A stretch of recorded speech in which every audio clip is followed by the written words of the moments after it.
I think some things that teachers can improve on is understanding that their students have lives and sometimes they can't do everything that they're told to do. That accounts to like studying or doing homework, and understanding that we have uh, priorities and with families and other events. So they should be sometimes lenient with them and be more understanding with their students. I just want to say thank you to Miss Galindo. Miss Galindo, she's always been there from the start, even when you have like your ups and downs. And she's always there to teach you. She's like a best friend. And I just want to thank you and say, good luck in the future. My advice for teachers would be to just have interactive conversations in class to make sure that students are engaged in the conversations. A teacher who's really impacted me throughout my high school career is Mrs. McColtz. And the reason for that is that I've known her since my freshman year, and since that time she's helped guide me through my 4 years of high school, and she's also helped me with planning on what I'm going to do after high school, as in relations to where I'm going to go for higher education and what I'm going to major in. So her helping me see my future more clearly has definitely impacted me, and I'm very thankful to have had her as a teacher.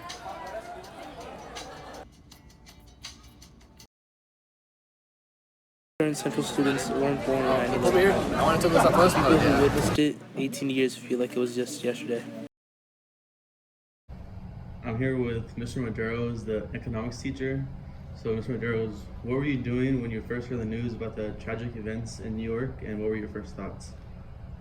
Let's see, the first thing what I was doing was, for some reason the TV was on and it was before work, and so I happened to be watching TV, which never happened at the time, and I just remember being completely shocked, like I couldn't even understand what I was seeing because it just didn't seem believable. I'm here with Mrs. Rodriguez, a teacher at Central Union High. Do you remember what you were doing when you heard about the tragedy of 9/11? Absolutely. I was a graduate student up in the Bay Area, and when I went out for a walk that morning, and when I got home, I had a message on my answering machine. It was 2001, we had answering machines, and from my brother, because my mother was out of the country and was flying home that day, and he said, "Did you see the plane crashes?" And I just remember my knees going wobbly, and I thought it had something to do with my mother, and I went to the computer to see what was happening about the plane crash, and I saw the images that are etched in our minds forever of the Twin Towers being struck by airplanes, and it took a long time to register the magnitude of what occurred that day. I think 18 years later, I still haven't processed it because it's just so shocking. Thank you. Here with Mr. Lyon, the principal here at Central Union High. Mr. Lyon, what were you doing during 9/11? Actually, during 9/11, I was a teacher at Southwest High School, and so I got to school in the morning and had another teacher come into the main office and kind of explain the situation that was going on, that the plane had hit the World Trade Center, and so that's exactly where I was at. I was at Southwest High School in the morning when they notified me. What was your first initial thought?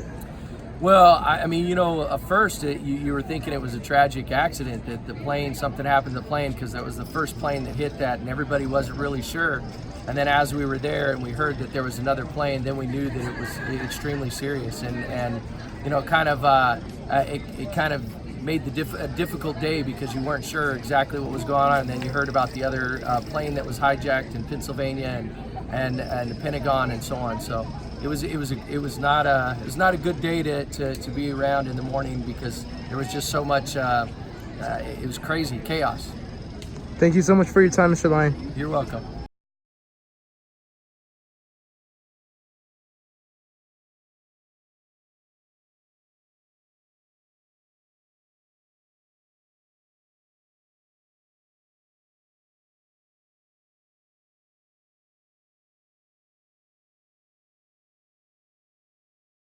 What is your name? Adria, How do you show your school spirit? by going to football games. What makes you most proud of being a Spartan? When we win the football game. What's your name? Tristy. Do you wear blue on Fridays? Yes. Why?